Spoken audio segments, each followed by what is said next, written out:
lembrar assim, basicamente, o que é o Evangelho? O Evangelho é boa notícia. Qual é a boa notícia de Deus para os homens?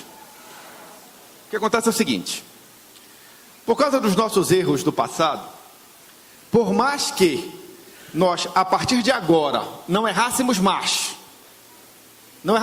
nada, não tivéssemos nenhuma atitude errada, nenhum pensamento errado, não falássemos mais nenhuma palavra errada, a nossa dívida só pararia de crescer, certo? Mas o escrito da dívida pregressa continuaria valendo. O que é o Evangelho? Deus chegou para a humanidade e disse o seguinte: está vendo essa dívida que pesava contra ti? Eu cancelo. Pela minha graça, eu cancelo. Desde que você deposite a sua fé em Jesus Cristo, meu filho, que eu vou enviar aí, para pagar o preço da tua dívida. Isso não vai depender de obra nenhuma da nossa parte. É dom de Deus. Não pode ser por obras, para que ninguém se glorie, para que ninguém possa chegar no céu e dizer diante de Deus, batendo no peito: eu cheguei aqui porque eu sou o cara. Não existe isso. Porque nós não poderíamos pagar a nossa dívida passada, nem com uma vida perfeita daqui em diante. Isso é o Evangelho. Mas o investimento de Deus na vida do homem não para aí. Veja o que está escrito em Efésios, capítulo de número 4, e leiamos do verso 11 ao verso 13. O que diz lá em Efésios? Ele mesmo, o próprio Deus, após ter cancelado o escrito de dívida em Cristo Jesus, Ele mesmo, em relação à sua igreja, ao seu povo, constituído para Ele, nação santa, Ele mesmo deu uns para apóstolos, outros para profetas, outros para evangelistas, outros para pastores e doutores e mestres, querendo o aperfeiçoamento dos santos. Santo aqui não é perfeito, santo aqui é separado. Aqueles que foram separados para Deus, Deus querendo o aperfeiçoamento, progride invertindo. E por isso levanta apóstolos, pastores, mestres, evangelistas, profetas, para a obra do ministério, para a edificação do corpo de Cristo. O corpo de Cristo é a igreja. Jesus é o cabeça da igreja, nós somos o corpo de Jesus na terra. Nós representamos a Ele. Até que todos cheguemos à unidade da fé e ao conhecimento do Filho de Deus, a varão perfeito, à medida da estatura completa de Cristo. Presta atenção em algumas palavras deste versículo 13. Varão perfeito, estatura completa de Cristo. Grave na sua mente duas palavras daí: perfeito e completo. Esse é o plano de Deus para nós: nos tornar perfeitos e completos, nos elevar à estatura espiritual completa de Jesus Cristo. Para tudo. Quando eu olho esse versículo pela perspectiva humana, quando eu olho para esse versículo e olho para mim, eu, sem dúvida nenhuma, passo a ser tentado a pensar que Deus está sendo extremamente ambicioso neste projeto. Porque como é que posso eu, que habito num corpo corruptível, um corpo sujeito a fome, sujeito a frio, sujeito a temores, sujeito a sentir injustiças e me mover emocionalmente diante disso, né? Passar por situações difíceis e ser tentado a murmurar, a ser tentado em tantas coisas, a ser falível, a ter uma mente que não consegue conceber as coisas futuras, a ter olhos que me dão uma visão limitada das coisas. Como é que alguém assim pode chegar à estatura completa do varão perfeito? É ambição demais, não é? Olha para a nossa condição humana. Dá para ser igual a Jesus? O que eu quero dizer para você é o seguinte: se dá ou se não dá, não é relevante. Se dá ou se não dá, não é a pergunta que nós devemos fazer. O que nós temos que entender é que esta é a proposta. Deus tem investido para que seu povo cresça a fim de chegar à estatura completa do varão perfeito. Esse é o nosso alvo. É nisso que nós temos que nos concentrar. O apóstolo Paulo, quando explicava essa problemática aos filipenses, diz o seguinte: olha, filipenses, vocês têm que resplandecer nesse mundo como luz do mundo, de tal forma que vocês permaneçam inculpáveis, incorruptíveis, no meio dessa geração perversa que circunda vocês. Vocês têm que ser diferentes. Eu vou fazer essa diferença. Eu vou caminhar para esse alvo de perfeição. Eu não me julgo perfeito, diz o apóstolo Paulo aos filipenses, mas uma coisa faço: esquecendo-me das coisas que para trás ficam, caminho para as que diante de mim estão. Caminho para o alvo. E qual é o alvo? A perfeição em Cristo Jesus. Esse é o alvo. Hoje, você vai aprender, em nome de Jesus, como é que se constrói um varão perfeito. Essa é a primeira coisa que você vai aprender hoje. Como é que se constrói? Segundo, você vai aprender por que essa obra é fundamental e indissociável da tua salvação eterna. E terceiro, qual a tua participação nisso? São essas três coisas que nós vamos aprender no dia de hoje. A começar da primeira: como se constrói um varão perfeito. Abra sua Bíblia em Ezequiel, capítulo 11,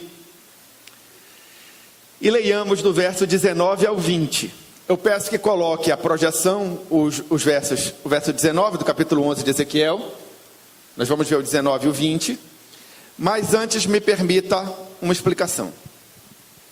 Quando você aceita a graça divina e renega a impiedade e as paixões mundanas, e resolve abraçar a vontade de Deus para a sua vida, aceitando o governo divino sobre nós, quando você se converte verdadeiramente a Deus, acontece uma obra espiritual. Essa obra espiritual, ela é feita exclusivamente por Deus. Nós não temos nenhuma contribuição nisso, nós não temos ação nenhuma nisso. Da feita que nós abrimos a porta da nossa vida para Jesus e deixamos que Ele entre para fazer em nós morada, como está registrado no Evangelho de João, que Jesus diz: se vocês crerem em mim, se vocês guardarem os meus mandamentos, se vocês amarem aquilo que eu estou ensinando a vocês, vocês me amarão de fato, e eu e o Pai viremos para dentro de vocês e faremos em vocês morada. Tá certo? Isso está escrito no Evangelho de João. Quando isto acontece, opera-se uma obra espiritual instantânea, perfeita, completa, de operação divina. O que acontece? É o cumprimento desta profecia, desde o Antigo Testamento já estava explicado que seria assim, lá de Ezequiel. E diz o quê? Ele darei o mesmo coração e um espírito novo porei dentro deles. Aqui está falando do novo nascimento, está falando de se tornar uma nova criatura em Cristo Jesus, como diz o apóstolo Paulo. E o que mais? E tirarei da sua carne o coração de pedra, e lhe darei um coração de carne, ou seja, um coração capaz de se relacionar com Deus, capaz de compreender aquilo que Deus deseja para nós, capaz de promover com que amemos aquilo que Deus ama, e passemos a detestar aquilo que Deus abomina. Certo? Essa é a obra. Um novo espírito, um novo coração. Para que andem nos meus estatutos e guardem os meus juízos e os executem. Porque sem ter este novo coração e sem ter esse novo espírito, não daria para fazer isso. Mas agora dá. Entenderam? Eles serão o meu povo e eu serei o seu Deus. Quer dizer, quando você se converte verdadeiramente, você ganha uma nova condição espiritual. Você é transportado do reino das trevas, do domínio do pecado, para o reino de Deus, para o governo divino. Quando isso acontece, você é feito servo da justiça. Isso está escrito em Romanos, capítulo 6, verso 18. Vamos conferir para irmos aprendendo. Então, quando eu me converto a Deus verdadeiramente, Deus me faz por uma obra espiritual, por uma transformação de coração, por uma transformação da minha condição espiritual, pelo meu nascer de novo espiritual, pela presença dele na minha vida, ocupando o meu coração. Deus me faz servo da justiça. Está lá em Romanos 6, verso 18, que diz assim: e libertados do pecado, fostes feitos servos da justiça, por uma obra espiritual, executada exclusivamente por uma ação divina, mediante a minha condição de rendido ao Senhor, quando eu abraço a graça de Deus e renego o pecado. Certo? Todo mundo entendeu isso? Não é apenas servo da justiça que esta obra espiritual me torna. Ela também me torna cidadão do reino de Deus, filho de Deus, adotado em Cristo Jesus. Isso está lá em Efésios capítulo 2, verso 19. Vamos ver para aprender. Assim que já não sois estrangeiros nem forasteiros, mas concidadãos dos santos e da família de Deus. Tá certo? Então, o primeiro passo para a construção de um varão perfeito é uma obra espiritual operada por Deus de forma instantânea. Isso é no ato. Quando temos para com Deus, mediante um arrependimento verdadeiro, genuíno, um processo de conversão autêntico. Quem verdadeiramente se converteu a Deus, quem verdadeiramente aceitou a graça divina e renegou a impiedade e as paixões mundanas, é assim, filho de Deus, cidadão do reino de Deus, servo da justiça. E ponto. Essa obra, ela é perfeita e ela se mantém, ela se sustenta mediante a perseverança do nosso propósito de continuar aceitando a graça divina e de continuar renegando a impiedade e as paixões mundanas. Entendeu? Então, se eu, de fato pela fé em Cristo Jesus, abracei a graça de Deus e estou com o firme propósito de viver segundo Deus me governa a viver, eu sou o servo da justiça, eu sou o filho de Deus, eu sou o cidadão do reino de Deus, e acabou-se. Embora eu tenha erros, embora eu tenha pecados, embora eu tenha fraquezas, embora eu seja pressionado por tentações das mais diversas, a minha condição espiritual é essa. Independente de qualquer condição humana, de qualquer atitude humana, de qualquer obra humana. É essa, acabou. Agora preste atenção. A reboque desta obra espiritual, trazida por essa obra espiritual, como uma locomotiva puxa um vagão de um trem, existe uma obra moral, que é indissociável da obra espiritual. Por quê? Porque se eu sou servo da justiça, se eu sou filho de Deus, se eu sou cidadão do reino de Deus, eu tenho que viver dignamente de acordo com esta postura. Entendeu? Eu não posso, como servo da justiça, praticar a injustiça.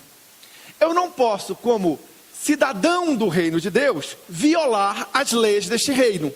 Eu não posso, como filho de Deus, ofender a meu pai. Deliberadamente. Certo? Então, a reboque da obra de transformação espiritual, existe uma obra de transformação moral. Moral. Esta obra, ela é feita essencialmente por Deus também. Por quê? Porque é Ele quem executa, Ele quem efetua em nós, tanto o querer quanto o realizar, diz Paulo aos Filipenses. Então, quando eu detecto na minha vida, estando em comunhão com Deus, algo de errado, que Deus me toca o coração, me toca a mente, me desperta o desejo da mudança, isso é obra dele. É ele que operou em mim o desejo de mudar. É ele que apontou para mim que aquele caminho, que aquele pensamento, que aquela palavra, que aquela atitude não eram condizentes com a minha situação de servo da justiça, de filho de Deus, de cidadão do reino de Deus. Quando ele faz isso, ele também me dá a condição espiritual de renegar aquilo, de me afastar daquilo, de corrigir aquilo. Então assim vai se dando o aperfeiçoamento dos santos. E é por isso que existem esses ministérios da igreja. Por quê? Porque o aperfeiçoamento se dá por uma transformação da nossa consciência. Paulo, explicando esse assunto aos romanos, diz assim: transformai-vos pela renovação do vosso entendimento, para que experimenteis qual é a boa, perfeita e agradável vontade de Deus, não tomando a forma deste século, ou seja, não tomando a forma dessa sociedade que se corrompe no presente tempo, mas se distanciando disso, para agradar a Deus em tudo. Porque como cristão convertido, basta o tempo decorrido na nossa ignorância para termos praticado aquilo que ofendia a Deus. Agora em diante é para viver em novidade de vida. Agora em diante é para servir a Deus, é para viver melhor. Certo? Então, a reboque da obra espiritual, vem trazida uma obra moral. Além da necessidade dessa obra moral, de trazer a nossa vida ao patamar digno de um filho de Deus, de um servo da justiça, de um cidadão do reino de Deus, existem outras razões para essa obra ser necessária. Eu destacaria 3 outras obras importantes. A primeira é uma questão de exercício de autoridade. Como filho de Deus, como servo da justiça, eu tenho a prerrogativa de peitar as obras das trevas. Ora, como é que eu posso peitar as obras das trevas se eu comungo com elas? Tá certo? Então, a obra moral se faz necessária para que a autoridade que Deus me dá para enfrentar as coisas erradas e as coisas espirituais erradas por trás dos atos errados das pessoas seja legítima. Essa é uma outra razão. A outra razão é a questão da propagação do evangelho. Nós somos agentes para que esta boa notícia chegue às outras pessoas. Para que esta boa notícia seja vinculada por nós com sucesso, a nossa transformação de vida tem que ser notória. Tá certo? Porque quando Deus nos abençoa e nos ilumina, Ele não o faz para esconder a nossa lâmpada acesa embaixo da cama ou embaixo da mesa onde ninguém veja. Ninguém faz isso. Quando se acende uma lâmpada, onde é que a gente pendura? No velador, não é isso? No teto, para iluminar todo o ambiente. Assim é que é para brilhar a nossa luz também. Então, o nosso testemunho, essa obra moral é necessária para que o nosso testemunho de vida embase o poder transformador do evangelho. E assim, nós não botemos o evangelho em vergonha quando o propagamos, quando anunciamos a boa nova de Deus, entendeu? Então, além da conformidade da minha condição espiritual, além de legitimar o meu exercício espiritual de autoridade frente às obras das trevas, a obra moral, a transformação moral do crente, relacionada ao aperfeiçoamento dos santos, também tem a ver com a propagação do evangelho, certo?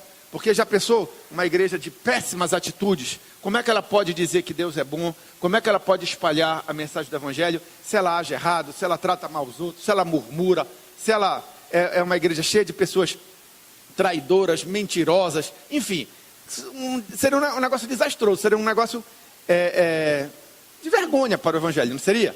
Então, por esta razão evangelística, também é necessária uma obra moral. E tem uma última questão que eu queria que você pensasse a respeito disso. Tem uma questão jurídica envolvida. Eu já explico. Todos nós um dia, quando os nossos dias terminarem na terra, quando Jesus voltar e tal, nós vamos ter que prestar conta das nossas atitudes. Nós vamos comparecer ao tribunal.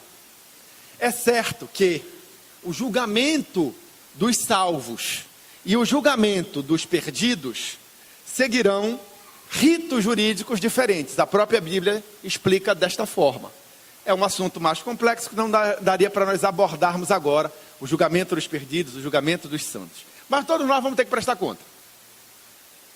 Também é dito nas Escrituras, pelo próprio Jesus, que no julgamento dos perdidos, haverá a possibilidade dos perdidos argumentarem sobre a decisão de sua condenação. Porque se os salvos não serão salvos por suas obras boas, e sim pela graça de Deus, pela ação advocatícia de Jesus Cristo, falando em termos jurídicos, os condenados serão condenados pelo que fizeram de errado. Cada um vai pagar pelo seu erro, porque a maldição sem causa não se cumpre. Ninguém vai ser condenado sem motivo. Mas essa galera da condenação vai poder argumentar.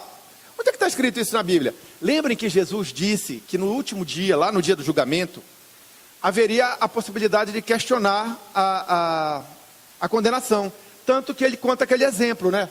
Alguns dirão no último dia: mas Jesus, por que eu vou ser condenado? Eu fiz isso, eu fiz aquilo, eu expulsei demônios, eu profetizei. E ele vai dizer: apartai-vos de mim, vós que praticais a iniquidade e tal. Então, a Bíblia mostra que vai haver argumentação na hora. Lá no livro de Apocalipse, fala que os vencedores, os salvos, eles terão a sua vitória baseada em 2 fundamentos. Um, evidentemente, é o sangue do Cordeiro, que pagou o preço da nossa dívida, certo? O sangue de Jesus derramado na cruz do Calvário. O outro é a força do nosso testemunho, tá? No que a força do nosso testemunho tem a ver com essa questão do julgamento? Bom, não está claro nas Escrituras, mas num exercício mental, eu queria que você acompanhasse esse raciocínio. Imagina que vai estar sendo julgada lá, por exemplo, a fulana. A história da fulana é a seguinte: ela era casada, ela tinha uma família, mas ela era maltratada. Aí, por conta do maltrato que ela sofria, ela abandonou tudo e caiu na vida, e se entregou aí à vida, tá? Ela pode argumentar com Deus: mas Deus, mas tu está me chamando disso, daquilo, mas tu não passaste o que eu passei, porque eu era perseguida lá, eu passava privação lá, meu marido me batia e tal, e para lá me maltratava, por isso eu pequei, certo? Argumentação. Mas terá, falando contra isto, além da obra de Cristo, que lhe daria poder para vencer aquela situação nociva, o testemunho da irmã Beltrana.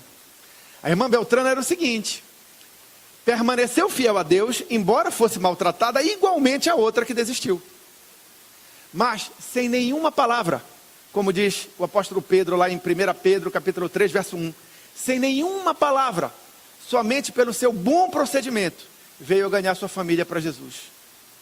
Então esse testemunho falará. Por isso a obra moral é necessária. Haverá o caso do Beltrano. O Beltrano roubou. O Beltrano trabalhava honestamente numa firma, mas sempre foi injustiçado, sempre foi maltratado, nunca deram valor para ele. Até que um dia ele se aborreceu com essa situação e limpou o caixa. Aí ele dirá: poxa Jesus, mas eu sempre trabalhei honestamente, nunca fui reconhecido. Aí eu tive uma oportunidade e meti a mão. Aí terá o testemunho do irmão Beltrano. Irmão Beltrano passou tudo que o outro passou, mas decidiu trabalhar não para homens, mas para Deus. Serviu aos outros, não pelo que eles eram, mas com temor do Senhor, como devemos fazer. Entendeu? Esse testemunho falará. Para que este testemunho possa ser construído, é necessária uma obra moral de transformação de vida. Por isso o aperfeiçoamento dos santos é tão necessário e indissociável. Não dá para separar o aprimoramento moral da obra espiritual da salvação. Não dá para separar. Essa separação foi uma coisa difícil dos crentes entenderem. Quem era de origem hebraica, quem era cristão vindo do judaísmo, até que não teve muita dificuldade. Por quê? Porque eles já conheciam a relação que havia entre a misericórdia divina, a manifestação da graça de Deus e o acerto da atitude humana. Tá certo? Eles já conheciam aquele que confessa o seu pecado e deixa, alcançará a misericórdia. Eles já conheciam, se confessar os vossos pecados, ele é fiel e justo para vos perdoar dos pecados. Eles já conheciam do que estava lá escrito em 2 Crônicas, que dizia: se o meu povo que se chama pelo meu nome se humilhar, orar e me buscar, e se converter dos seus maus caminhos, então eu ouvirei do céu, perdoarei os seus pecados e sararei a sua terra. Quer dizer, já havia, quem vinha do judaísmo, o entendimento de que havia uma relação íntima entre conserto e misericórdia de Deus, entre graça e uma reforma na maneira de viver. Mas quem vinha do paganismo teve certa dificuldade. Por exemplo, lá na igreja de Roma houve um problema sério. O apóstolo Paulo teve que escrever para eles para corrigir. Qual era a bronca lá? Foi o seguinte: eles entenderam a graça divina. Eles entenderam que eles eram salvos não pelo que eles faziam. Então, por conta disso, eles construíram um raciocínio meio maluco. Qual era o raciocínio? Eles pensavam da seguinte forma: ora, eu não sou salvo pela graça de Deus? Sou. A graça de Deus não é maior do que todos os erros que eu possa cometer? É. Então, tudo bem. Eu não tenho que me preocupar em acertar ou errar. Por quê? Porque se eu errar, a graça de Deus é maior. O apóstolo Paulo diz para ele o seguinte: ei, rapaz, não dá. Não é isso não. Presta atenção. Como é que você pode dizer que é de Deus se não morrer por pecado? Que diremos, pois? Permaneceremos no pecado para que a graça seja mais abundante? De modo nenhum. Como viveremos nós para o pecado, nós que para ele morremos? Para que a graça divina seja eficaz, lembra, tem que renegar a impiedade e as paixões mundanas. Não dá para comer da mesa de Deus e da mesa dos demônios ao mesmo tempo. Não dá para servir a Deus e servir ao pecado. Dois não podem andar juntos se não houver entre eles acordo. Para você andar com Deus, você tem que estar em acordo com Deus. Para você andar com o pecado, você tem que estar em acordo com o pecado. Não dá para sustentar um acordo com Deus e um acordo com o pecado. Não dá para viver com duas alianças. Tá certo? Não dá para estar aliançado com Deus e aliançado com o demo. Não dá. A obra moral é coisa séria. É indissociável da salvação. É operada por Deus também. Ele que opera em nós, tanto querer quanto realizar. Nós não devemos vê-la com estresse. Por quê? Porque devemos ter a confiança de que Ele que começou a boa obra em nós, há de terminar. Nós não temos que ver como estresse, mas nós temos que ver com responsabilidade. Por quê? Porque diferente da obra espiritual, em que nós não temos nenhuma participação, a não ser no consentimento, a obra de transformação moral é feita por Deus conosco. Entendeu? Nós participamos dela. O que devemos alcançar? Qual é a meta para irmos construindo o varão perfeito dentro de nós? No que essa obra consiste? Efésios 4, 23 a 32.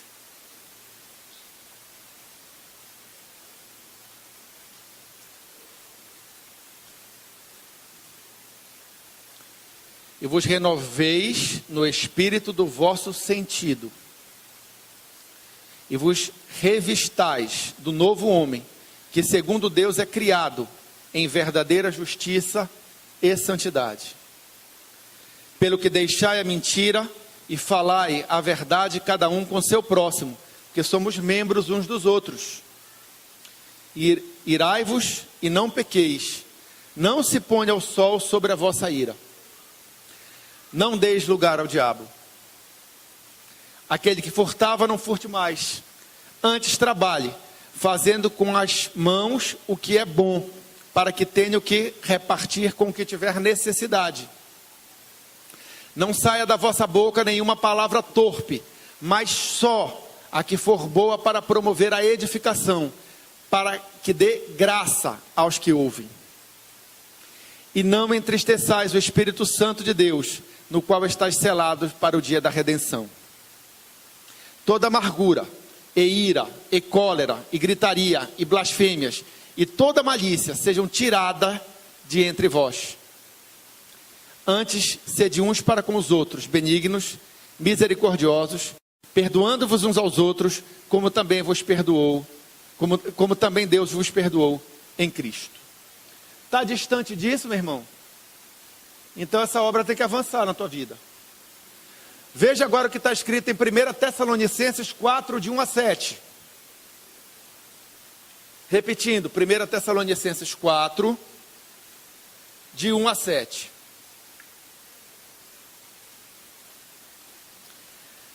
Finalmente, irmãos, vos rogamos e exortamos no Senhor Jesus, que assim como recebestes de nós, de que maneira convém andar e agradar a Deus, assim andai, para que continueis a progredir cada vez mais.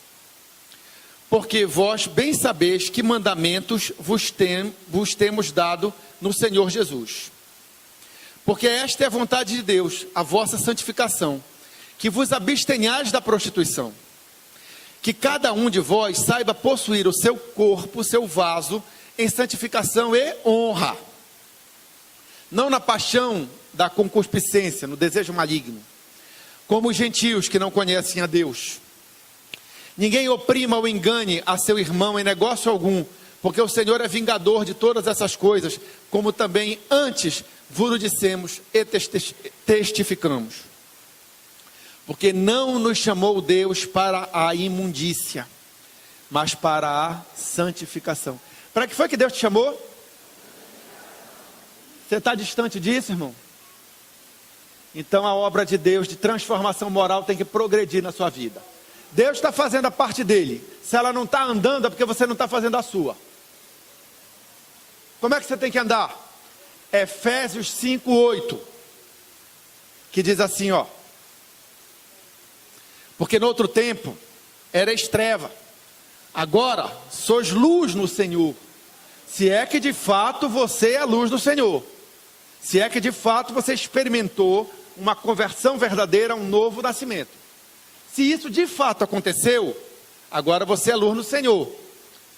Ande como filho da luz. Andai como filhos da luz, diz a palavra de Deus. Está distante disso? Está perto ou está distante?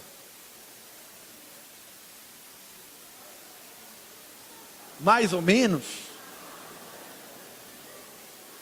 Irmão, lascou.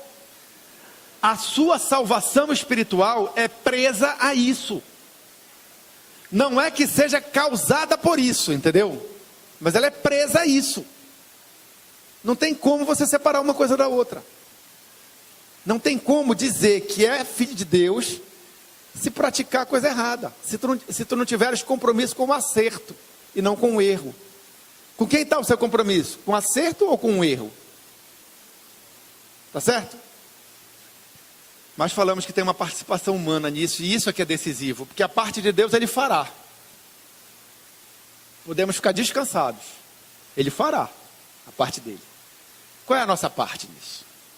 É o seguinte: por mais que tendo sido feitos filhos da justiça, por mais que tenhamos sido feitos filhos de Deus, por mais que tenhamos um coração novo, um espírito novo, e o Espírito de Deus habite em nós, nós continuamos vivendo num mundo que se corrompe, habitando um corpo sujeito à corrupção desse mundo.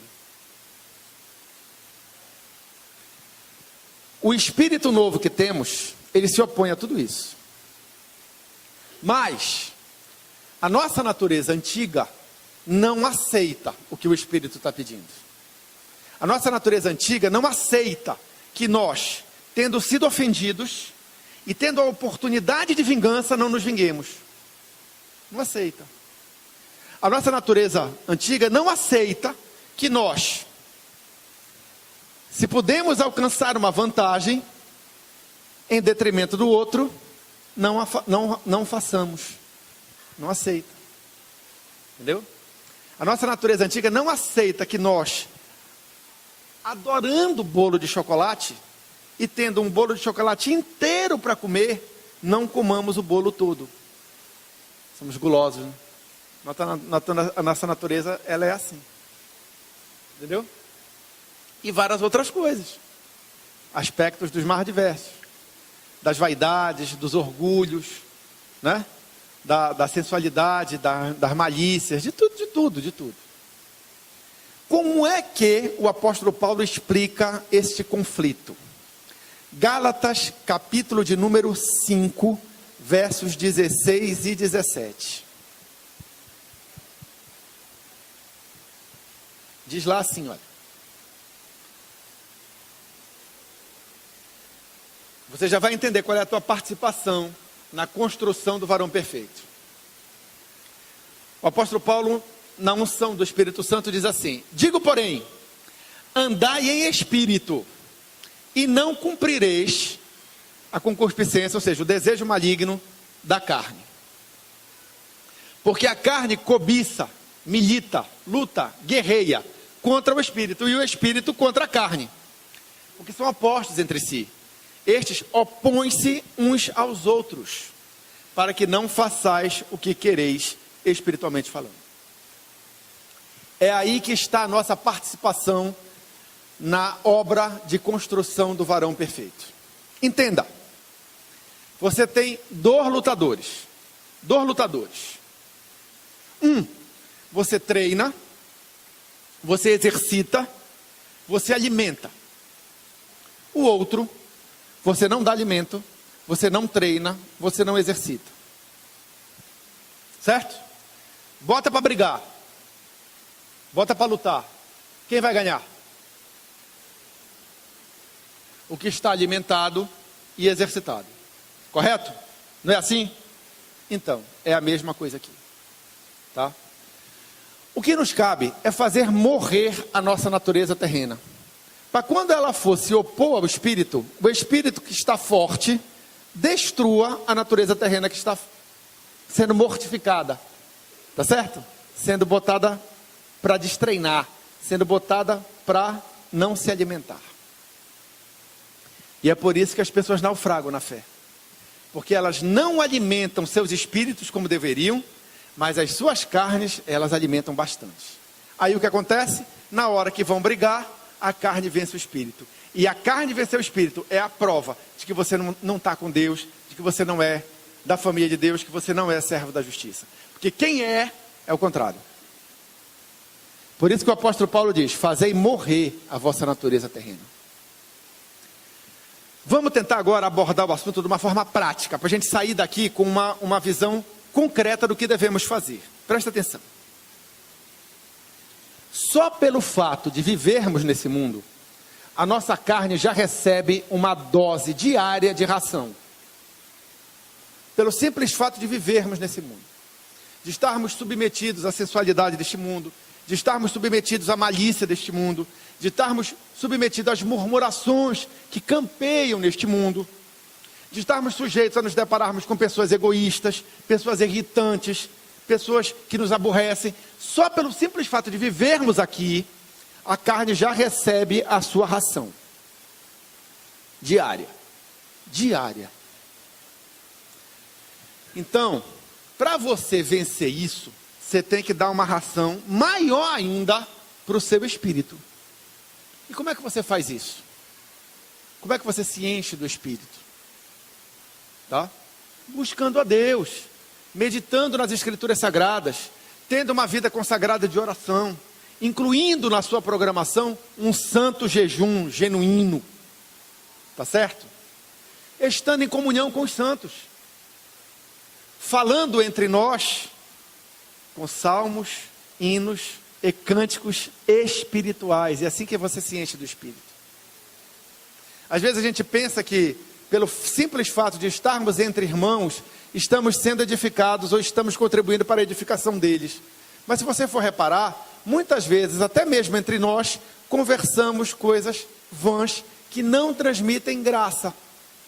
Você viu lá na carta aos Efésios que Paulo fala que a construção do varão perfeito passa por termos uma comunicação única e exclusivamente proveitosa, útil, sem palavras torpes. E se alguém pensa que palavra torpe é só palavrão ou palavras maliciosas, está muito enganado. Uma palavra de murmuração pode ser pior do que um filho disso ou filho daquilo que você solte. Uma palavra de murmuração. Pode ser pior não, pode ser tão ruim quanto. Para não dizer que tem pecadinho e tem pecadão, porque não é o caso. Estão entendendo? Entenda uma coisa, as más conversações corrompem os bons costumes. Isso está escrito em 1 Coríntios, capítulo 15, verso 33. Tá? Então, cuidado como você se comunica. Uma das coisas que mais alimentam o nosso espírito é quando nós nos comunicamos dentro daquilo que o Espírito de Deus nos move. Entendeu? Quando nós transmitimos para os outros e entregamos o nosso ouvido a ouvir dos outros palavras santas. As más conversações corrompem os bons costumes.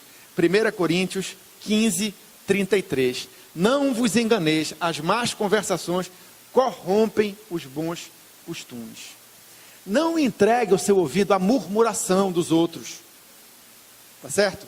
De tanto ouvir murmuração, você vai acabar murmurando. Se possível, se afaste de ambientes, tá? Onde coisas que ofendem a Deus estão sendo propagadas. Por quê? Porque se você se expõe a isso, você vai acabar se envolvendo. Por isso, bem-aventurado é o homem que não anda no conselho dos ímpios, não se assenta na roda dos escarnecedores, nem se detém no caminho dos pecadores. Antes tem o seu prazer na lei do Senhor, e na sua lei medita de dia e de noite. Por quê? Porque ter o seu prazer na lei do Senhor e meditar nela de dia e de noite, fortalece o espírito. Se o seu espírito estiver fraco, quando vem a má notícia, você se abala. E no seu abalar, desgraça. Porque você fica nervoso, fica estressado, acaba falando o que não deve, acaba fazendo o que não deve, acaba vendendo o que não deve, entendeu? Acaba trocando com quem não deve, enfim, desgraça. Desgraça. O segredo da construção do varão perfeito, que cabe a nós, é manter a nossa carne sem alimentação e sem treino. É isso que você tem que fazer. E muito pelo contrário, exercitar o quê? As coisas espirituais. Exercitar a paciência, exercitar a bondade, exercitar a mansidão, exercitar o domínio próprio, que são o fruto da presença de Deus na nossa vida. Porque se você deixar a carne tomar conta, a sua vida será cheia de Gálatas 5, 16, 17, vamos ler em diante. Olha do que a tua vida vai se encher se você alimentar sua carne ao invés de alimentar seu espírito. Coloque lá, por favor, no capítulo 5 de Gálatas, a partir do verso 18 agora. 17, 18. Isso, esse nós já lemos. Está lá? 18? 18.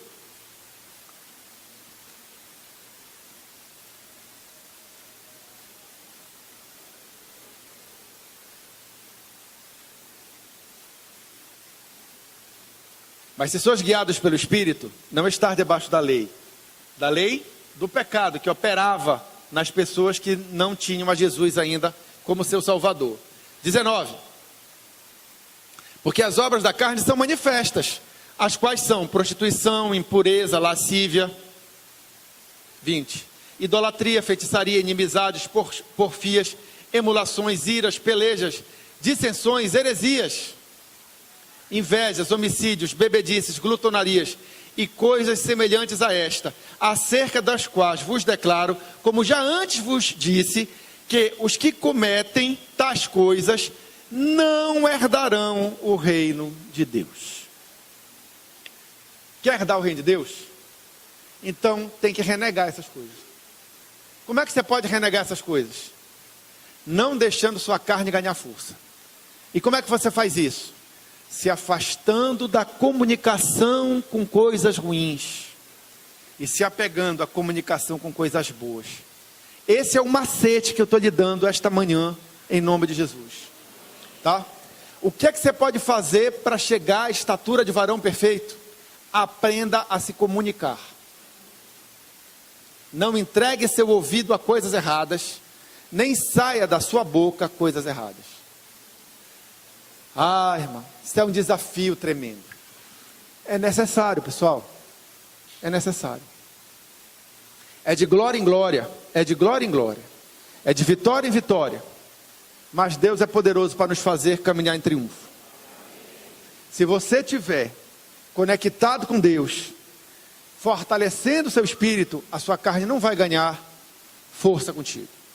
E vai dar tudo certo. É assim que um servo da justiça, é assim que um filho de Deus, é assim que um cidadão do reino de Deus age. Você entendeu? Não tem outro jeito. Muitos têm dado péssimo testemunho. Muitos têm perdido a condição de peitar o inimigo, espiritualmente falando. Por quê?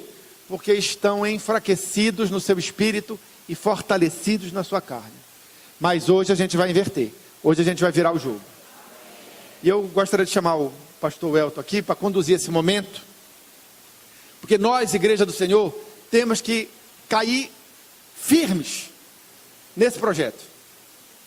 É um projeto de Deus que parece ambicioso, como eu disse no início, mas ele é necessário. E ele não estaria proposto nas Escrituras Sagradas se não fosse para nós o executarmos.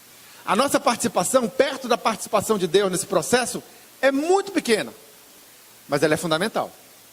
Sem a nossa participação, alimentando o nosso espírito e enfraquecendo a nossa carne, não daria. Mas além deste momento de restauração para os salvos, também é oportunidade para acrescentar gente no rebanho do Senhor. Porque é possível que haja alguém aqui que agora se deparou com a realidade de que se continuar no caminho que está, não vai acabar bem.